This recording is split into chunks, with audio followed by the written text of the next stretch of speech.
بسم الله إن الحمد لله نحمده ونستعينه ونستغفره ونعوذ بالله من شرور أنفسنا ومن سيئات أعمالنا من يهد الله فلا مضل له ومن يضلل فلا هادي له وأشهد أن لا إله إلا الله وحده لا شريك له وأشهد أن محمدا عبده ورسوله صلى الله عليه وسلم بلغ رسالة وأدى الأمانة ونصح الأمة وجاهد في الله حق جهاده حتى أتاه اليقين. Barcha alamlarni yo'qdan bor qilib, tarbiyalab, rizqlantirib turuvchi, o'zi bizning ilahimizga, o'zi bizning Robbimizga, o'zi bizning g'ibodat qiladigan zotimizga barchadan maqtovlar. Biz uni maqtaymiz, uni zo'rlaymiz, uni buyuklaymiz. Ham barcha g'ibatlarimizni ona biz topshiramiz, bag'ishlaymiz. Ona butun g'ibatlarimizni qilamiz. Ham o'zimizning kimchiliklarimizdan, o'zimizning xatolarimizdan Alloh taoladan g'afur so'raymiz. Ham o'zimizning gunohlarimizdan bir qattiq o'kinamiz. Ham o'zimizga qattiq niyat qilib qo'yamiz. Butun bu gunohlarga aylanib qo'ymasqa, ham o'zimizning noshar nafslarimizdan, noshar ishlarimizdan Alloh taolaga sig'inamiz. Kimni Alloh taolo hokil g'aturiy qo'ndirsa, uni hech kim bir kim adashtira olmas. Kimni Alloh taolo adashtirsa, uni hech kim bir kimda hokil yo'lga, to'g'ri yo'lga qo'ndira olmas, ko'rsata olmas. Ham shahad beramiz shinliqda g'ibodat qilarday birgina zot bor. Birgina loyiqli zot bor. Ul o'zimizning ilahimiz, Robbimiz. Bizni borliqqa keltiruvchimiz. Ham shahad beramiz shinliqda Muhammad indul Alloh taolaning suyukli payg'ambari, yaratgan rasuli. Ey qardaşlarım, bilik. Bizning asıl dinimizden bo'lib tura, dinning uskul ishlaridan bo'lib tura, zo'r o'rinlaridan bo'lib tura, o'zi bizning buyuk bo'lishi, bizni borliqqa keltiruvchi Robbimizni o'rganu, onu biluv, onu isim sifatlarini o'rganu, onu isim sifatlarini o'rganib, yodlab, ma'nolarini tushunu. Ondan so'ng Allohning isim sifatlarini amal qilib. Bu endi dinimizning negizlaridan bo'lib turadi, qardoshlarım. Bu bizning dinning asillaridan bo'lib turadi. Alloh taolaning isim sifatlarini bilib bilmaylar bir yo'l bilangna. Ul Alloh taolo yetkirgan yo'l bilangna. Mana Alloh taolo o'zi haqida nindi isimlar bilan isimlagan bo'lsa, nindi sifatlar bilan sifatlagan bo'lsa, ham shulay onun rasuli, payg'ambari Muhammad sallallohu alayhi vasallam Alloh taolo nindi isimlar bilan isimlagan bo'lsa, ham nindi sifatlar bilan sifatlagan bo'lsa, biz naq shulay ishona turgan bo'lamiz. Biz naq shulay ishonamiz.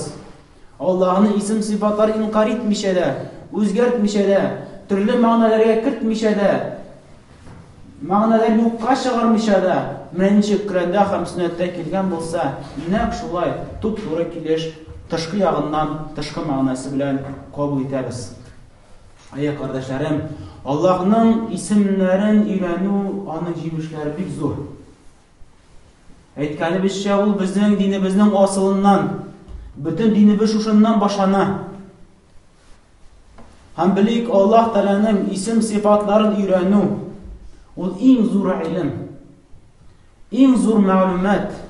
Yer ustida ilm olar turlidan turli. Alaning ustida foydalisi da bor, foydasisi da bor. Yara foydalasına kelik, foydasına kelik, faydalı ilme kelik. Ul faydalı ilimde ul bir necha turli. Bor dunyoviy ilimlar bor faydalısı, ham bor diniy ilimlar bor. Diniy ilimlar albatta dunyo ilmidan qaraganda ustunroq. Ham shu diniy ilim ishinde de turlidan turli ilim bor. Ham shuning ishinde bo'lgan eng buyuk, eng zo'r ilim ul Alloh haqida bo'lgan ilim. Allah'ın isimlerin, Allah'ın sifatların, Allah layıklı bulgan эшләрне, гыйбатларны өйрәнү бу инде иң зур гыйлем булып тора. Һәм аңа вакытны уздыру, шушы Аллаһның исем-сыйфатларын өйрәнүдә, аның мәгънәләрен төшенүдә, аны гамәлдә кертүдә, шушыңа вакытыңны куллану, бу инде иң зур, иң хәерле рәвештә вакытларны куллану. Һәм ул безнең алдыбызда иң зур максатлардан булырга тиеш. Кеше тормышында төрледән-төрле үзенә максатлар куя. Мин өйләнәмен, мин үй саламын, машина аламын, мондый эшкә керәмен, мондый һөнәрне өйрәнәчәкмен. Һәм башка максатлар куя. Ләкин шул максатлардан иң зур максат ул Аллаһ Тәгаләне өйрәнү. Аллаһ Тәгаләне белү. Аллаһ Тәгалә исем-сыйфатларын, мәгънәләренә төшенү һәм аның белән гамәл кылу.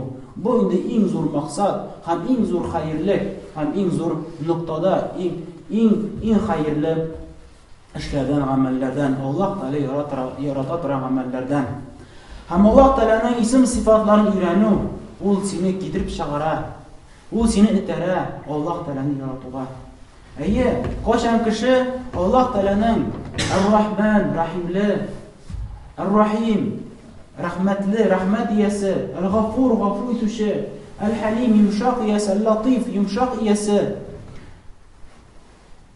Әл-Кәрим, Әл-Халим, Әл-Ваһһаб, бүләк итүче һәм шундый кебек исемнәрне ул өйрәнеп, укып, аны йөрәгендә Аллаһка карата булган мәхәббәте, яратуы артканын арта бара. Аллаһка якыная башлый. Әгәр дә инде Аллаһ Тәгаләнең Әл-Азиз, Әл-Кави, Әл-Каһһар, Әл-Мутакаббир, Аллаһ Тәгалә һәр вакытта җиңеп чыгучы, Аллаһ Тәгалә көч-куәт иясе, Аллаһ Тәгалә өстен булучы. Менә шундый исемнәрне укый торган булса, өйрәнә торган булса, аның йөрәгендә Аллаһка карата курку керә башлый. Гынаһлардан җиркана башлый. Инде гынаһларга якын килми торган була башлый. Һәм шулай башка исем-сыйфатлар өйрәнеп, аның йөрәгендә өметләр пәйда була. Аллаһның Әш-Шафи, шифаландыручы, Ар-Раззак, ризыкландыручы, шундый кебек исемнәрне укып, ул шатланып китә. Өмете арта аның йөрәгендә. Хәтта дөнья тормышында төрле хәлләргә душар булса да, ачлыкка душар булса да, яки ширләр таралса да, ул белә, Аллаһ Шафи, Аллаһ Тәгалә шифаландыручы, Аллаһ Тәгалә шифа бирүче. Бернинди врачларың да, бернинди дару да алар шифа бирмиләр. Алар сәбәп кенә. Аны врачлар үзе дә шулай әйтә бит. Уйламагыз, без сезне терелтәбез, без сезне шифаландырабыз. Шифаландыручы Аллаһ Тәгалә. Аны без үзебез дә күрәбез. Шул ук даруны ике кешегә бирәләр, берсе терелә, икенчесе үлә. Шул ук ике кешегә шул ук операциялар, шул ук тибби эшләрне эшләр, шул ук эшне эшләр, шул ук бер чиргә, шул ук даваны кулланалар, ләкин нәтиҗәсе икесе ике төрле килеп чыга. Ник алайсың ул? Шул ук дару, шул ук врачы, шул ук шир. Ләкин шифа бирүче кем соң ул? Шушы даруның нәтиҗәсе, файдасы, тәэсир итүе ансаның кем кулында? Кешенең тәне белән идара итүче ансы кем кулында? Ул Әш-Шафи, шифаландыручы, шифа бирүче, дава бирүче, ул Аллаһ Тәгалә кулында. Шулай кеше, мөселман кешесе Аллаһ Тәгаләнең исем-сыйфатларын шулай өйрәнә. Һәр исем-сыйфатына туктала, уйлана. Һәм үзенең эшләрендә, гамәлләрендә, изгелекләрендә ихласлы рәвештә эшли торган була. Аллаһ Тәгаләне бер кайчан да Аллаһның башка затлар белән тигезләми. Ул аңлый, әгәр дә ярар, кеше күрсен өчен дип, кеше ишетсен өчен дип нәрсәдер эшләсәм, миңа нәрсә файда бирәсең ул? Нәрсә алар миңа бирә алалар? Бер мактадылар, молодец дип әйттеләр. Шуның белән бетә бит инде ул, шуның белән җимала бит инде ул. Әмма шуңа тырышып изге эшләп, яки мал-мөлкәтеңне сарыф итеп, рияланып нәрсәдер эшләп, күпме хезмәтеңне юкка чыгарасың. Күпме мал-мөлкәтеңне исраф итәсең. Һәм Аллаһның ачуына душар буласың. Evet, sana əjir savabını berişi Allah Teala. Seni cennetke kurtuşu Allah Teala. Sana nimetlerini bulay gituşu El-Vahhab. Allah Teala bulay gituşu. Ne kişi Allah'ın isim sıfatlarını öğrenmeye başlasa, manasını düşünmeye başlasa, elbette riya kirmitiran bular. Onun karşında kişiler ne zor derecede meşaylikler bulmasın. Onun karşında özü kibik ne olanı göre Allah'ını. Onların özü kibik. Mine mahluk, ol da mahluk. Ol muhtaç, min de muhtaç. İkimiz bir derecede. Ondan korkmaytırgan bular. Onun karşında tübençilikler bulmaytırgan bular. Başını asqayıp basıp durmaytırgan bular. Çünkü bile, eğer de Allah Teala ruhsat vermese, ol sana bir nerse bilen de ziyan ite almayı. Allah Teala ruhsat vermese, ol sana bir dininde vermeyi. Bir nimetinde bir sen buluşa da olmayı. Çünkü Allah'tan ruhsat yok. Allah ruhsat verse bana, şu vakitte sana faydası var. Çünkü Müslüman ne cintandaki o hadis. Hadis kutside. Eğer de cinler kişiler bütün süde jiylaşıp benim bendege kişiye ziyan salarga tileseler, onlar bir nerse bilen ziyan salar almaslar illa mer takdirde yazılganlığına. Hem cinler kişiler bütün süpürge, bütün boylıkları bilen birge, bütün güç kuvvetleri bilen, jil şarına bütün kişileri bilen birge. Ve bu kişiye yardım etmemiz deyip tırışıp yürseler de bir nerse bilen de yardım et olmuyorlar. İlla mer Allah Teala yazıp kullanıqına. Ne kişi Allah'ın isim sıfatları öğrenip turgan bulsa, tübüne düşe turgan bulsa, elbette o bahatlı bular o kişi. Ondan da bahatlını sen tapmazsın, jir üstünde o kişiden de bahatlını tapmazsın. Çünkü Allah'ın kulu ol. Onun yüreğinde Allah. Ol bir nesel işlemi, Allah için işley. Bir kimden korkmay, Allah'tan da korkatırgan bular. Onun bütün etken sözü de, bütün işlegen işi de, bütün uylagan fikri de Allah riza bulatıran işlerine. Hamı tanış, hamı Allah'a mütenüşü. Ol başka zatlara qarab, ümit gözlerinden qaramay. Vraçlarına da, boy kişilerge de, naşanlıklarga da nedir ümit gözü bilen qaramay. Ol qaraylarga sebep kine itip qaray. Nичек özünün koluna qaran kebek, näsin de özünün koluna sebep bit alır. Allah Teala sana bir de kol işlerge, rizq tabırga, ne sebep şu indi ol. Vraçlara da, naşanlıklara da şuluk sebep. Ondan artık bir nese yok. Lakin neticeni bir şey. Şu kullar bilen şimdi işlep, köpmü rizqqa erişuum, rizqına bereket erişuum. Ansı bütünse Allah kulunda. Ansı er-razik, razzaq rizqlandırışının kulunda. Mına kişi Allah'ın isim sıfatı öğrenip, Allah'ını düşüne başlayıp, onu yarata başlayıp, korka başlayıp, ümitlenmeye başlayıp, yani yüreği Allah bilen beylene başlayıp. Nişinse indi Allah'a gıybet kılarga bulatulur rövüşte, eğer sen Allah'ını bilmesen. Mına şuna da sen göresin kayber kişilerini, onlar dinge mına kireler çağalar. Kayber baş mı kişiler? Bir gün bugün dinde ol işte, dinde tügünde ol. Anartağı bir hal var, tağı dinge kirip çağalar, tağı şet gider. Çünkü onun yüreğinde Allah'ın huzurluğu yok.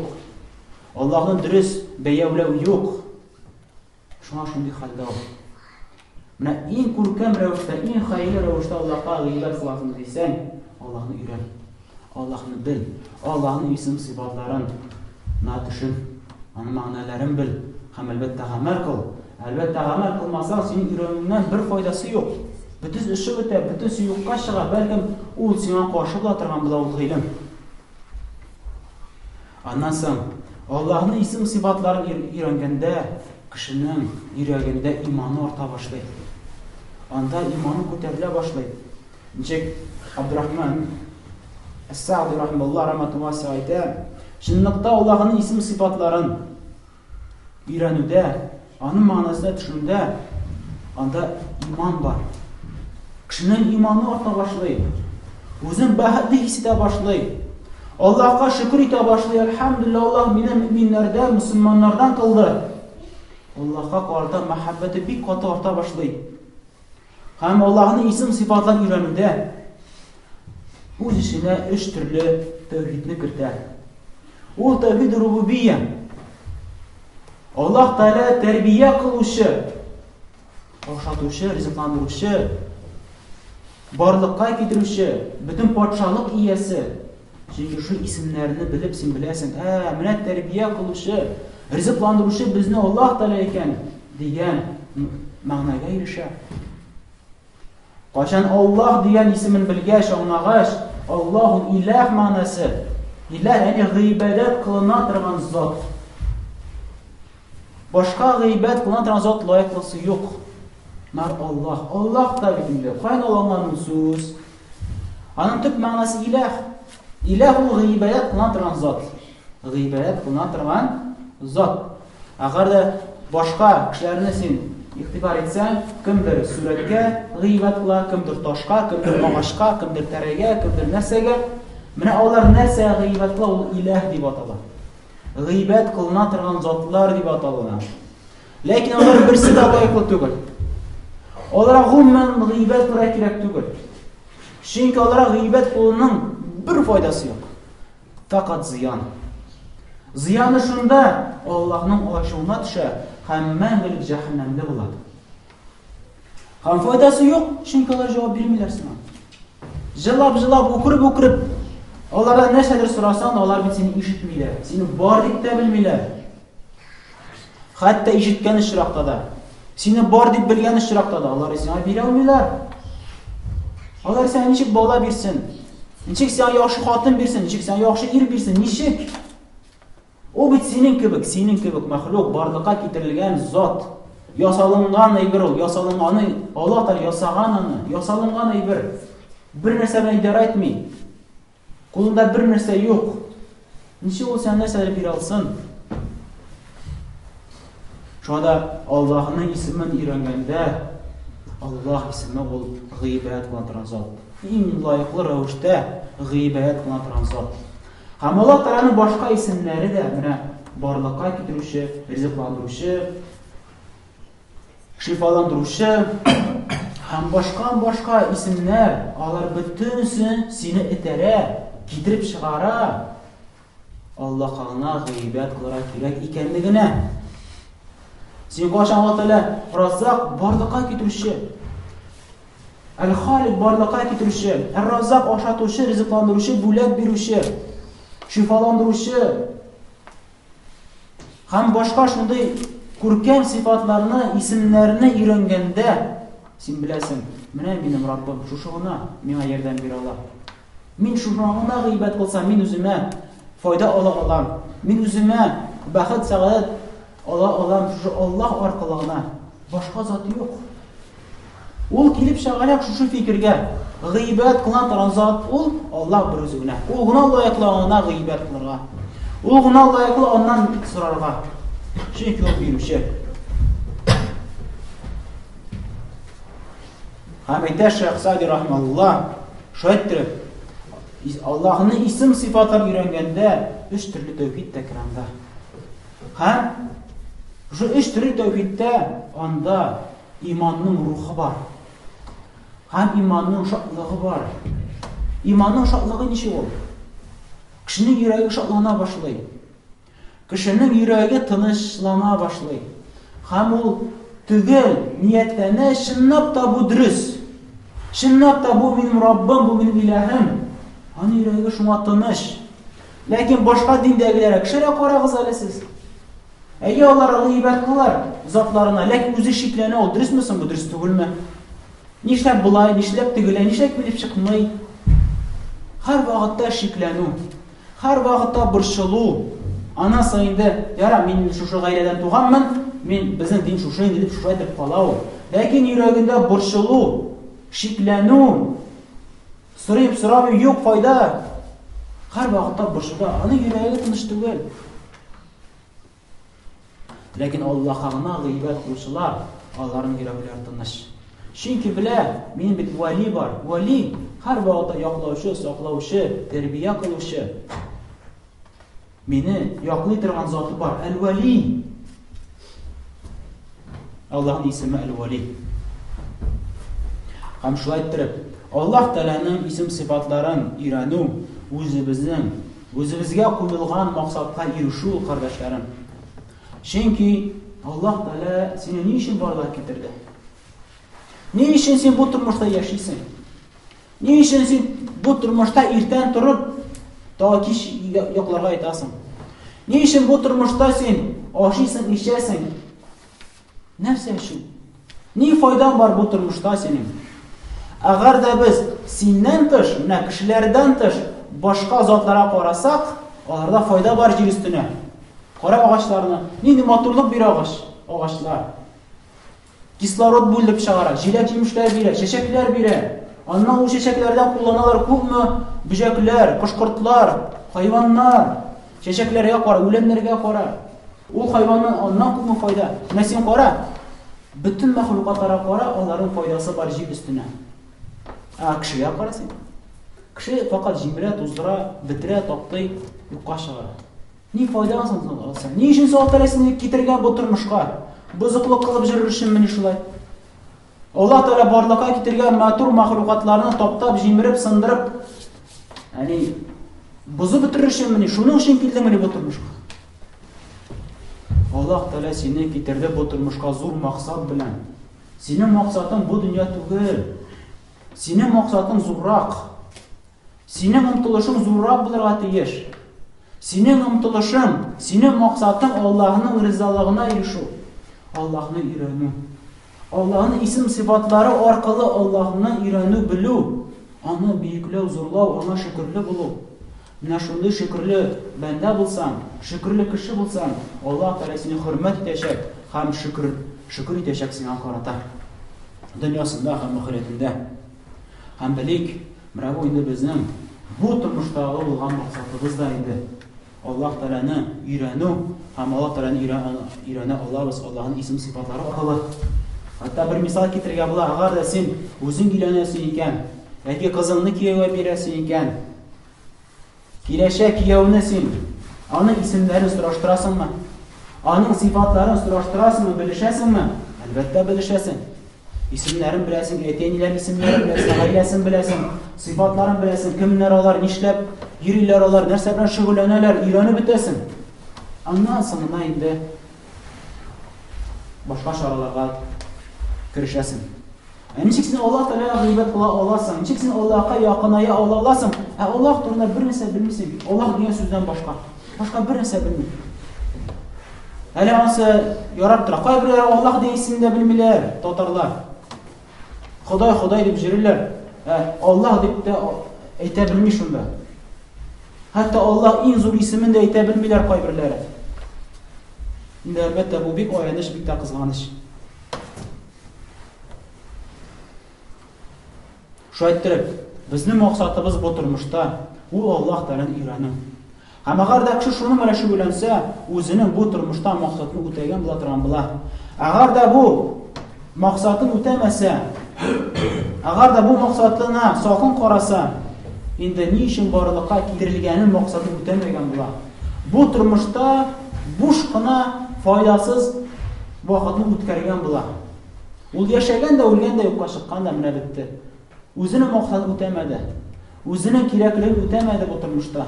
Mine şunday bendelerden bulatırgan bular. Şunun için bizning imanımız ol min işandım buna tugul. Allah dipine eytib tugul. Belkim ana öğrenu, Allah'ını öğrenu, isim sıfatlarını bilu, hem amellerimizde kullanı. Onun üstünde işlere gerek, tırışıra gerek. Hem eğer de biz Allah'ın ayetlerin, Peygamberimiz sallallahu aleyhi ve sellem hadislerini qarasak, biz görürüz. Bir köp orunlarda Allah Teala iske çire, Allah Teala'nın isim sıfatlarını öğrenüde, ona aşkınıda, onu bilüde, hem onun jimişleri ne Allah Teala kursete. Qarağız bir inşaatını qarab ketik. Allah Teala ayta: "Olillahi el-esmaul husna fad'uhu biha." Allah Teala'da bir de kurkan matur isimler var. Şu isimler arkalı bilen Allah Teala'ya müracaat eteceğiz. Allah Teala'dan dualar sorarız. "Odarul ladin yulhidun fi esma'ihi."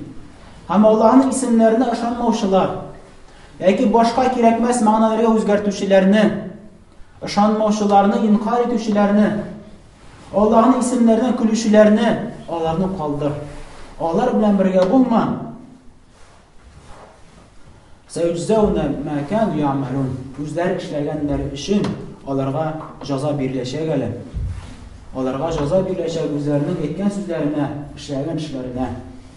Аллаһ Тәгалә икенче аятында әйтә: "Кулидуллаһу ау идур-рахман, әйяма тад'у фалахул асмаул хусна." Әйт Аллаһның җесе. Аллаһка дуа кылыгыз. Яки Ар-Рахманга дуа кылыгыз. Яни и Аллаһым дип сорагыз. Яки шул вакытта син әйтә аласың: "Я Рахман, Ир-Рахман" дип сорый аласың. Кайсына гына мөрәҗәгать итсәң дә, бит Аллаһ Тәгаләнең бик күп матур исемнәре. Шушы бер матур исеменә, күркәм исеменә мөрәҗәгать итсәң, син шул Аллаһ Тәгаләгә мөрәҗәгать иткән була торган буласың. Аллаһ Тәгалә әйтә: "Аллаһу ла илаһа иллаһу, лахул асмаул хусна." Ул Аллаһ Тәгалә шундый зат, аннан башка лаеклы рәвештә гыйбадәт кылырда һичбер зат юк. Лаеклы рәвештә гыйбадәт кылырдай һичбер зат юк. Менә ул инде Аллаһ Тәгалә. Һәм Аллаһ Тәгаләнең бик тә күркәм матур исемнәре бар. Аллаһ Тәгалә әйтә икенче аятында: "Валлаһу аллазӣ ла илаһа иллаһу, алимул гайби ваш-шаһадати хуар-рахманур рахим." Ул Аллаһ Тәгалә шундый зат, аннан башка гыйбадәт кылырдай һичбер лаеклы зат юк. Илләмәр ул гына лаеклы барча гыйбадәтләргә, ул яшерен әйберләрендә һәм яшерен булмаган әйберләрендә белә, һәм ул рәхмәтле һәм рәхимле. Валлаһу аллазӣ ла илаһа иллаһу. Ул Аллаһ Тәгалә шундый зат, аннан башка гыйбадәт кылырдай лаеклы зат юк, мәр ул гына лаеклы. Ал-Маликул Куддусус Саламул Муъминул Мухайминул Азизул Джаббарул Мутакаббир, Субханаллахи амма юшрикун. Ул Аллаһ Тәгалә патша, идара итүче, bütün кимчелекләрдән вак булучы, иминлек, имин итүче башкаларны һәм үзе дә bütün кимчелекләрдән имин булучы зат. Һәм ул Аллаһ Тәгалә матур сифатлар белән, күркәм сифатлар белән үзен бөекләүче, мактаучы. Һәм ул Аллаһ Тәгалә bütün яшерен әйберләрне белүче. Ул Аллаһ Тәгалә Ал-Азиз, бөек зат. Аль-Джаббар, һәр вакытта җиңеп чыгучы, Аль-Мутакаббир, ул тәкәббер иясе, бөеклек иясе. Һәм Аллаһ Тәгаләгә ширк китергәннәрдән Аллаһ Тәгалә аннан чиста пак. Аллаһ Тәгаләнең бер нигъмәте юк. Аллаһ Тәгаләне тигезлиләр башка затлар белән, ләкин Аллаһ Тәгалә ул ширкәтләрдән чиста пак, бер нигъмәте юк ул şirketlerden. Çünkü Allah Teala muhtaç değil bir şirketlerge de. Ul Allah Teala, ul bir özü, ul Allah Teala ahad. Vallahul halikul barul musavvir. Ul Allah Teala el-halik barlığa getirişi, el-bari şuna barlığa getirişi, el-musavvir her bir mahlukatka özüne göre suret birişi. Lahul esmaul husna. Bit Allah Teala'da meşgul ettirip, bit de küpten küp matur isimler var. Birnişe matur isimlerini manda Allah Teala iska çıldır. Şöyle Yusabbihu lahu ma fis semawati vel ard ve huvel azizul hakim. Allah jirlerde hem göklerde hem ağlarının arasında bulan başka нәрсәләр Allah Teala'nı tesbih kılarlar. Allah'ın büyüklüler. Hem Allah Teala hikmet iyesi, büyük zat iyesi. Şöyle jirlerde, göklerde nindiyine mahluk bulmasın. Onlar başkasından Allah Teala'nı tesbih kıla, maktay, büyüklüğü. Lakin de biz anlamıyoruz Allah'ın Allah Teala'nın büyüklüğünü.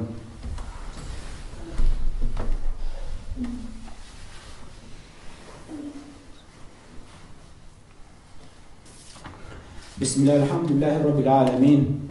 Vel aqibatu lil muttaqin. Ve la udvan illa ala zalimin. Ve sallallahu ala nebiyyina Muhammedin ve ala alihi ve ashabihi ecma'in. Ey kardeşlerim, Allah'ın isimlerini ilanıda Allah Teala hatta Kur'an'da 30 urundan da artık urunlarda kursete, emir ite Allah Teala'nın isim sıfatlarını ilanıda.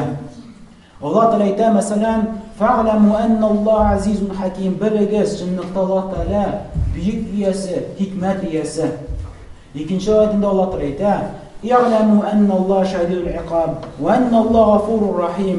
Bilinglar, sunnatda Alloh taolo bitta kuchli g'azab egasi.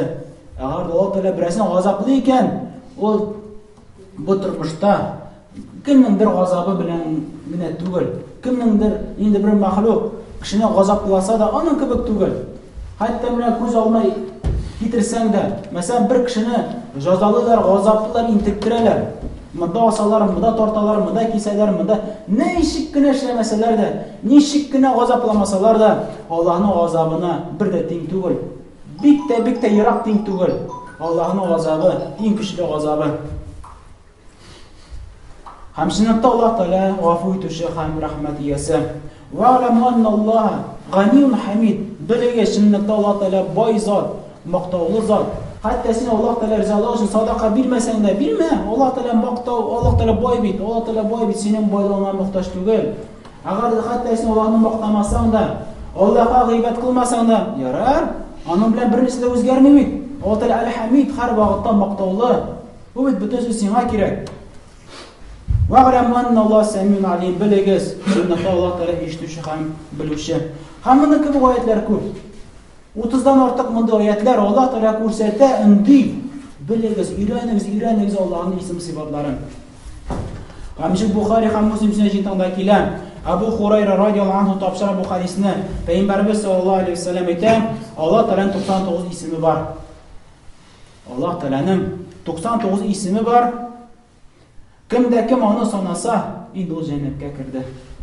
Mana ixtiboratiga shu Payg'ambarimiz sollallohu alayhi vasallamning hadisini Alloh taolaning, ya'ni biz bilganlardan, albatta, to'layim Allohning 99 ismi bilan shiklanmay. Ya'ni Alloh taolo bizga o'rgatganlardan, biz bilganlardan Alloh taolaning 99 ismini biz bilamiz. Allohning oyatlaridan ham, Payg'ambarimizning hadislaridan.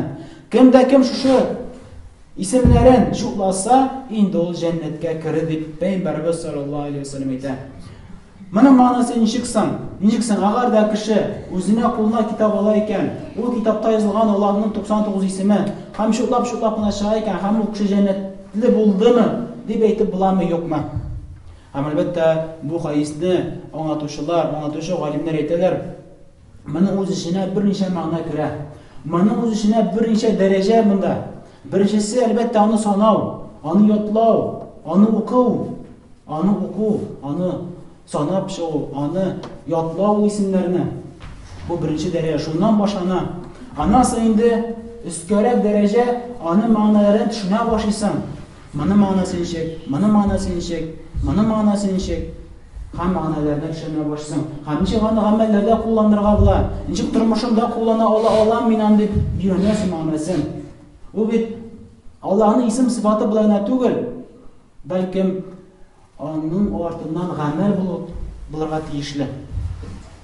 Ham 5-darajasi Allohning ism sifatlarini qarab, Allohning ism sifatlarini to'g'ri keltirib g'amallar qilib, turmushimizga kirituv. Hamma misollar keltirgan bo'lar bir nechani. Shundan birsini bilan keltiramiz. Qaraz Alloh taolaning oyatini o'qiganda, masalan Alloh taolo aytadi: "Va huwas samiul basir." Alloh taolo eshituvchi ham ko'rishi. Alloh taolo eshituvchi. Ham bu oyatni o'qigach, sen bilasan, ayye, Alloh taolaning bor ismi bor, As-Samiy. Bu Allohning ko'rkam ismi. Ham Allohning ismi bilg'ach, uning sifatida kelib chiqadi. Har bir ismida Allohning sifati bor. Hammaning sifati Alloh taolo eshituvchi. Ham Alloh taolo eshituvchi har bir ibrini Alloh ibr bo'lsinmi, yoki kichkina ibr bo'lsinmi, yashirin ibr bo'lsinmi, ko'rinib turadigan ibr bo'lsinmi, Alloh taolo har bir tovushni eshituvchi. Nechuk Payg'ambarimiz sollallohu alayhi vasallam aytdi, yetkira Allohdan bo'lgan so'zni bu hadis qudsiy Muslimda keladi. Alloh taolo aytadi: "Ey bandalarim, sizning eng birinchilaringiz ham eng oxirgilarigiz, eng birinchi kishilaringiz ham jinnlaringiz, mana ular qarang, Adam alayhisalomdan olib ham eng so'nggi kishi mana qiyomat kuni kelib yetganda eng so'nggi kishini olib mana bu Adam bilan ham eng so'nggi kishi orasida necha milliard kishanda, ham shular jinnlarda necha milliard jinnar. Shularni butunsidan turg'izib bir yilga yig'ilsag'izda jinnida kishisida ham shunda kim narsa tili shuni so'ray ekan. Kim нәрсә тели шуны сорый. Бөтенсе бер тавыштан, бөтенсе бер рәттән. Яни һәрмесе берәйбер сорый. Мысы рус телендә сорый, мысы татар телендә сорый, мысы гарәп телендә сорый, мысы француз телендә сорый. Һәрберсе дә сорый. Шуны бер вакытта. Һәм Аллаһ Тәгалә әйтә: "Минем мал-мөлкәтемнән берәйбер дә кимими." Һәм аны мисаллар диңгезгә энәне батырып, энәне тартып чыгарасың зур диңгездән, зур океанга. Энәне тыгасың, энәне чыгар һәм энә эчендә күпме су ярып чыгар микән? Күпме су ләгеп чыга шушы энә эченә. Менә шуның кебек кенә кими минем мал-мөлкәтемнән. Күз алдына китереп, моны күз алдына китереп булмый. Менә ана булмый Аллаһ Тәгаләнең нинди бай икәнлеген, нинди Аллаһ Тәгалә зур бөек зат икәнлеген күз алдына китереп булмый. Ләкин Аллаһ Тәгалә моны әйтә, Сахих хадистә Муслим синәшендә килә. Бөтенсе бер җиргә җыелышып, һәрберсе сорый икән, Аллаһ Тәгалә һәрберсенә ишетә. Мысында ишетә. Мысы бу телдә сорый, һәрберсендә ишетә. Монда ничә миллиард бит ул. Әле менә һәрбер шушы 21 гасырда гына без карасак, 6 миллиард, 6-7 миллиард. Бит Адам алейһиссалам алып, һәм кыямәт көне хәле тагы ничә миллиард, йөзләгән миллиард кеше яшәячәк, белмибез. Менә булар бөтенесе дә бер җиргә җыелышып. Һәм шуның өстенә җиннәре, алар ничә миллиард. Һәм бөтенесе һәрберсе сораса, Аллаһ һәрберсенең тавышын ишетә. Һәрберсенә дә җавап бирә. Һәм җавап биргәч, аларның теләкләрен ne cevap biriş, ne һәрберсе сорый, Раббым, я бу кирәк. Сорый инде, сорау бетеп туктагач, Аллаһ Тәгалә бирә бөтенесен дә. Һәм аның мал-мөлкәтеннән бер нәрсә кимими. Илля мәгәр нишкә энәне диңгезгә батырып, кире чыгарып, нәрсә чыга, менә шуның хәленнән мал-мөлкәте кими. Әллә менә шуның кебек мәгълүматны Аллаһ хакында өйрәнгәч, иманнарыбыз күтәрелмиме? Әллә шуннан соң Аллаһ Тәгаләдән сорыйсылар килеп китмиме? Әллә шуннан соң Аллаһка карата мәхәббәтебез, яратуыбыз артмыймы? Әлбәттә арта. Шуның өчен дә, кардәшләрем, Аллаһны өйрәник. Өйрәнгән саен иманыбыз арта. Өйрәнгән саен үзеңне беләсең түбәнчелек икәнне. Өйрәнгән саен беләсең, син нинди түбәнчелек зат? Ничек шундый түбәнчелек затың белән Аллаһка каршы бара аласың? Ничек аңа каршы бара аласың? Ничек аңа гынаһ кыла аласың? Бит жаңа ул аятны, жаңа шул Аллаһның исемен укыдым бит. Сәмиғ ишетүче. Минем һәрбер әйткәнне сүзне ишетә. Һәрбер кеше сүгенәме, кеше пычрак әйтәме, кеше тиккә, яманга, сәбәпсез хатынын ашланам, иренә тәктеш тигезәме, буйсынмыймы, әтәнисенә пычрак әйтәме, баласынамы, бөтенесенә ишетә бит. Сүгенәс бөтенесендә бит. Син бит Аллаһ Тәгалә бит. Уйлап карайсың, менә ничек моны аңлатырга, менә күз алдына китерик, син басып торасың дип бер зур начальник кырында, мәсәлән, президент каршында. Президент каршына басып торасың. Ничек сөйләшерсең микән аның каршында? Хәтта синең кырында малаең булсын, хатының булсын. Хатыныңа ничек әйтерсең син? Яки бик тә хөрмәтле кеше булса, бик зур галим булса, ул галим каршында үзеңнең гаиләңә яки әйтәйни, кимсе тиридеңме, начар сүзләр әйтирдеңме? Әлбәттә юк, уяласың. Аллаһ Тәгалә аннан уялырга лаеклырак түгелме? Ул бит галим, ул бит президент, ул бит олы кеше, ул бит синең кебек кенә. Ул бит синең кебек мәхлук кына. Аллаһ Тәгалә лаеклырак түгелме аннан уялырга? Шуның өчен дә карашларым, менә Аллаһның исемен өйрәник. Ләкин өйрәнеп булган түгел, ишетүче бетте шуның белән. Юк, йөрәгенә кертеп, мәгънәсенә төшенеп, һәм гамәлдә куллан. Ничек гамәлдә кулланабыз? Менә шулай кулланабыз. Менә син ишеттең, өйрәндең, Аллаһның исеме Сәми, Аллаһ да ишетүче булды. Бүтән мин гынаһсыз сүзләр әйтмимен, гайбәт әйтмимен, кеше сүзен йөртмимен. Кирсенчә, зикрләр әйтәмен, Аллаһны мактаячакмын, Коръәннәр укыячакмын, кешеләргә хәерле сүз әйтәчәкмен, насихатлы булачакмын, гынаһлардан кешеләрне тыячакмын, яхшылыкка чакырачакмын. Чөнки Аллаһ ишетүче, язып баручы бөтен нәрсәне һәм дуга кылачакмын. Чөнки Аллаһның әс-Сәми, аның икенче мәгънәсе ул ишетүче, һәрбер ишетә. Һәм икенче мәгънәсе җавап бирүче. Шуңа да әйтә Закария. Бала сорагач, һәм әйтә: "Иннәка сәми'уд дуга." И Раббым, чөнки син сәми'уд дуга, сәми' ишетүче, дуганы ишетүче. Әлбәттә, агар да монда ишетүче генә мәгънәсе булса иде, дугаларны ишетүче. Монда мәгънәсе аның калмый бик. Niye? Çünkü Zekeriya tek de bile, hem har Müslümanlar da bile ortada işte olduğunu. Lakin bunda aytası kilatırgan söz Zekeriya'nın, peygamberinin inneke semi'ud dua, Rabbim sen duaga cevap beruşi. Sen duaga cevap beruşi. Şuna es-semi'un iki manası. Birisi ol cevap beruşi, ortada cevap bere. Şu anda biz namazdan turganda Semiallahu limen hamide deyip şu ayttirip turabız rukuktan. Allah Teala'nın maqtavuşunu Allah Teala işittiği gibi. Lakin bu manasız cümle kelip çıkar. Lakin bunda aytilar kimde kim Allah'ını maqtayken Allah Teala'ga cevap verir. Allah Teala'ga cevap verir. Nersa bilan cevap verir? Ecir savaplar bilan cevap verir. Cehennemden qutqaruluk bilan cevap verir.